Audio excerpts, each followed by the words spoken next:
महादेवापासून. मला इथं बसलेले उत्तर द्या, महादेव कोणाचा देव आहे? कोणाचा देव आहे महादेव? महादेवाने आपल्या उजव्या बंगल्यामध्ये अमृत लावलं आणि उजव्या बंगल्यातून विष्णू देवाला उत्पन्न केलं.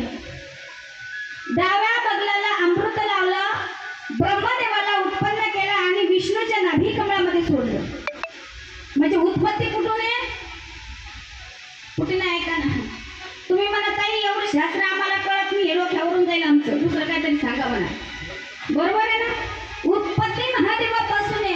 महादेवाने उत्पन्नही केलं आणि महादेवाने शेवटपर्यंतही नेलं. पिकवणारा येतोय, जन्माला घालणारा येतोय आणि नेणाराही